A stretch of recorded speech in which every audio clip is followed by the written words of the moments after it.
Mummy जी ने भी ना पता नहीं किसे काम पे रख लिया है तो ये खाना बनाने वाली, लेकिन बनकर ऐसे आई है जैसे कहीं की महारानी हो। बात करती हूँ इससे। ए सुन, जरा खाना बना के मेरे कमरे में आ। ठीक है मैडम, बस रोटी बनाकर अभी आ रही हूँ। मैडम आपने बुलाया था? हाँ मैंने तुझे बुलाया था। मैं ना 10 दिन के लिए मायके गई थी तो मम्मी जी ने तुझे पीछे से खाना बनाने के लिए रख लिया था। एक बात बता, तू महीने में कमा कितना लेती है? कुछ खास नहीं मैडम, मेरे पास अभी बस 2 ही घर हैं। दोनों घर में खाना बनाकर महीने का 20,000 रुपये कमा लेती हूँ। 20,000 रुपये कमा लेती हूँ? और कुछ ऊपर की कमाई भी तो होगी, वो भी तो बता। कैसी ऊपर की कमाई मैडम, बस महीने में 20,000 रुपये ही कमा पाती हूँ। एक आपका घर है और एक आपके सामने वालों का घर है। तेरा झूठ तो यहीं पकड़ा गया। क्या कह रही है? एक मेरा घर है और एक सामने वालों का घर है? नहीं मैडम, मैं कोई झूठ नहीं बोल रही हूँ। एक मैं आपके घर में खाना बनाती हूँ, एक मैं सामने वाले घर में खाना बनाती हूँ। ऐसा है, मैंने भी दुनिया देखी है, मैं कोई अंधी नहीं हूँ। 2 घरों में काम करके 20,000 रुपये कमाती है, लेकिन अपना लाइफस्टाइल तो देख। प्रॉपर हेयर कट, इतने बढ़िया कपड़े और इतनी बढ़िया ज्वेलरी पहन रखी है। खाना बनाने वाली तो कहीं से भी नहीं लग रही। जरूर कुछ उल्टे सीधे काम तो तू करती ही होगी। मैडम मैं सिर्फ मेहनत की खाती हूँ, कोई उल्टे सीधे काम नहीं करती हूँ। तू मुझे मत समझा, तू पक्का उल्टे सीधे काम ही करती है। कल रात को मैं और मेरे हस्बैंड पिछले ब्लॉक में ना वॉक करने गए थे खाना खाने के बाद।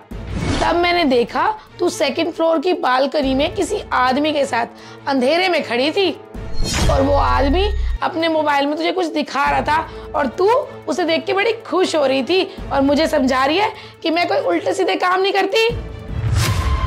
मैडम आपको कुछ गलतफहमी हो रही है। आपके ब्लॉक के पिछले वाले ब्लॉक के 2nd फ्लोर में मैं रहती हूँ और जिस आदमी की आप बात कर रहे हो ना, वो मेरे हस्बैंड है। क्या वो तेरा हस्बैंड है? और वो तेरा घर है? हाँ जी मैडम, वो घर मेरा है और मैं उस घर की बहू हूँ। क्या तू उस घर की बहू है?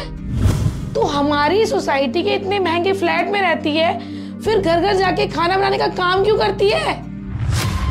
मैडम इंसान का बुरा वक्त और उसकी मजबूरी उससे सब कुछ करवा देती है।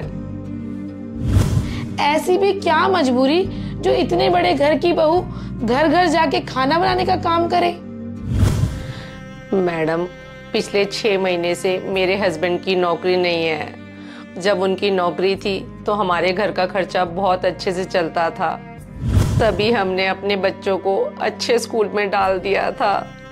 लेकिन मैडम जब से मेरे हस्बैंड की नौकरी छूटी है तब से हमारे घर का खर्चा निकलना मुश्किल हो गया था। यहाँ तक कि मेरे बच्चों की स्कूल की फीस भी पेंडिंग हो गई थी। तब मजबूर होकर मेरे हस्बैंड टैक्सी चला रहे हैं और मैं घरों में जाकर खाना पकाने का काम कर रही हूँ। इन सब बातों का असर मेरे बच्चों की पढ़ाई पर ना आए, इसलिए हमें ये काम करना पड़ रहा है। लेकिन मैडम हमें अपने भगवान पर पूरा भरोसा है कि एक दिन मेरे हस्बैंड को जॉब मिल जाएगी और पहले जैसा सब कुछ ठीक हो जाएगा। वैसे तुम्हारे साथ जो हुआ अच्छा नहीं हुआ, पर तुम कल से ना हमारे घर खाना बनाने मत आना। मैडम मैंने आपको बताया तो है, ये काम मैं मजबूरी में कर रही हूँ। आप प्लीज मुझे यहाँ काम करने से मना मत कीजिए।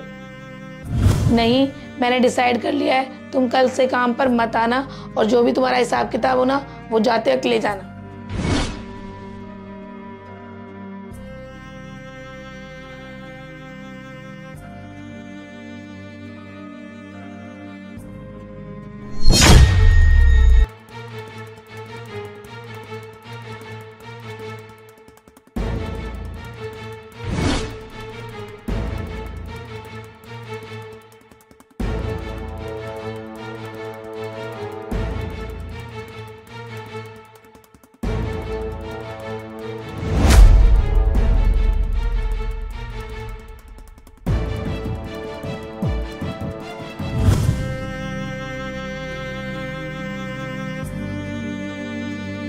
शायद मैंने ही गलती करी मैडम को अपनी मजबूरी बताकर। सच बोलने का तो ज़माना ही नहीं है, यहाँ कोई किसी की मजबूरी नहीं समझता। रिद्धि सिद्धि के पापा अभी तक नहीं आए, उनको फ़ोन करके पूछती हूँ कहाँ है।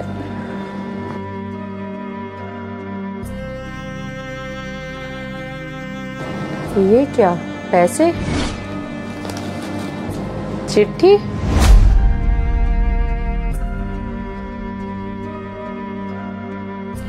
मुझे गर्व है तुम पर कि तुमने हालातों के आगे घुटने नहीं टेके। तुम हमारी पड़ोसी हो और एक पड़ोसी ही दूसरे पड़ोसी के काम आता है। ये कुछ पैसे हैं, तुम रख लो और अब तुम्हें बाहर काम करने की कोई ज़रूरत नहीं है। और जब तक तुम्हारे हस्बैंड को नौकरी नहीं मिल जाती तब तक मैं हर महीने तुम्हें पैसे देती रहूँगी। आशा करती हूँ सब जल्दी ही ठीक हो जाएगा। तुम्हारी पड़ोसन।